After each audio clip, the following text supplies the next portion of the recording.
It's time now for the first of our exclusive Ryder Cup interviews. Jamie Donaldson was the man who won it for Team Europe following a superb debut display. Cara sat down with him to look back at the week and find out how it's changed his life.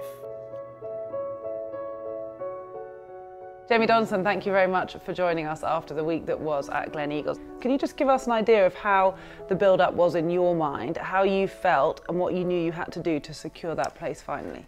I went to America and played pretty good out there, but didn't quite get the job done. But it was good, decent golf for 2 weeks. I played nicely, felt as though things were building up to something bigger.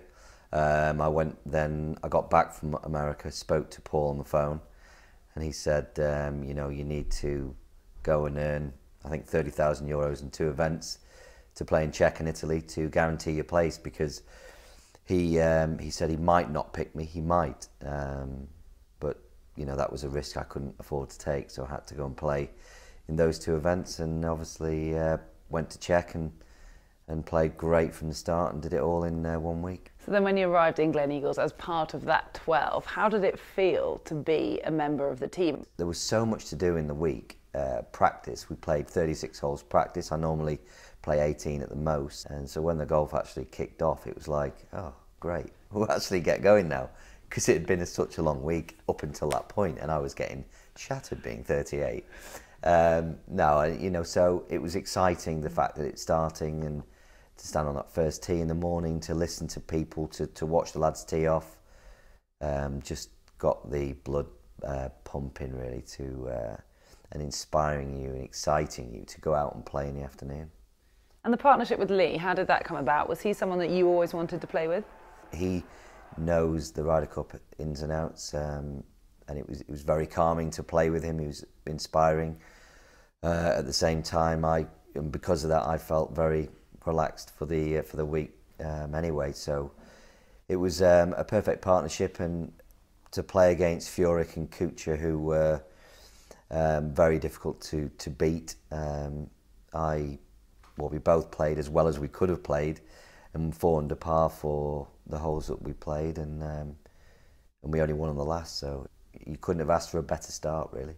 So then Saturday comes along, bit of a different day for you, playing in both the sessions. McGinley says, right, you're playing both games tomorrow. You're going to play with Lee again in the morning and in the afternoon. So, you know, we played pretty good in the four ball in the morning, but not good enough. I mean, you know, I think we were 5 under par 4 ball, which was okay, but okay in the Ryder Cup is not good enough really. You know, obviously we spoke to McGinley afterwards. He said, right, you foursomes in the afternoon, and on you go. So, and then in the foursomes in the afternoon, we played even better than we had done on the first day. We just gelled perfectly again for the afternoon match. So Sunday rolls around and the start sheets come out, and you're number 10 up against Keegan Bradley. How did you feel going out at number 10 with the scoreline the way it was on the Saturday night, 10-6? How are you anticipating that matchup? You know, I just felt that it was going to come to me after my number had come up as number 10. I just had this weird feeling the night before, and obviously, it, you know, as things progressed, it came down to my match. So it was kind of weird. It was like I was visualising it was going to happen, and he literally said, "Right, you're playing at 10." In my first Ryder Cup, it came down to me, and I hold a winning putt. So it could, and it most likely may come down to your game, so get ready. I didn't fully know exactly what was going on. All I know is that I'm playing well at the time, and I need to win my game no matter what. So I didn't pay any attention to scoreboards to start looking at how other people were doing. I just kept my head down and just keep trying to play the shots that I'd been playing all the way around to get to a point where I've got no more holes to play, and you know, in the end, that was enough to beat him on 15. By then, did you know that if you'd won this match, you were clinching victory for the team? I mean, there were so many people there that I'm gathering, okay, it's down to my game, but I'm still just trying to focus on hitting the shot that I've got in front of me. You know, I don't want my mind to drift off what I'm doing at that given moment, which is, you know, just trying to keep hitting good shots to close the match out. And obviously after 14, I had a chance to hold a putt to win the match, didn't. So I've got them with 4 to play. You know, I knew the sort of score then. And then obviously you know that it's just a case of trying to put the ball in the fairway, put it on the green, and I hit the, you know, the drive of the week, down 15, and then had 146 yards to the hole, which was slightly downhill, slightly downwind off the right, which equated down to about 138, 136 sort of yardage.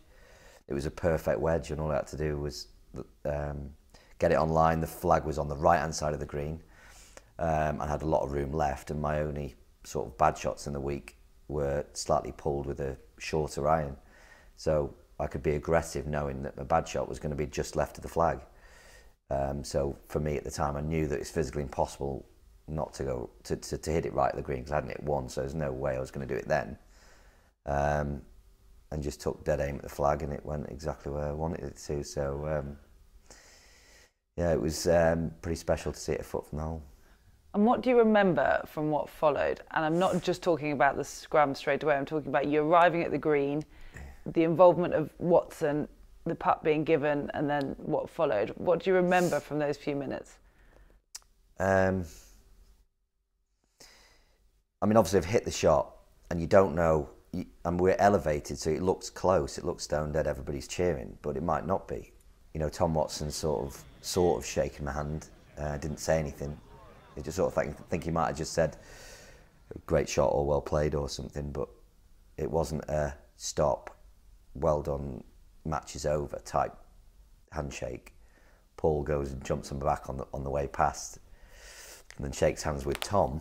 And by the time I get down there, obviously I see it's a foot away, then Keegan just starts to shake my hand, and obviously then it's over. So 3 out of a possible 4 points, the best return by any Ryder Cup rookie in 15 years, Jamie Donaldson. That's not bad. Looking back, what do you think the Ryder Cup will have done for you now? I don't know, we'll have to see how we play now. But yeah, I just feel like another milestone has been turned in my career. It's a case of me now coming back down to earth and getting on with my job. Well, best of luck with it all, Jamie. Thank you so much. Thank you.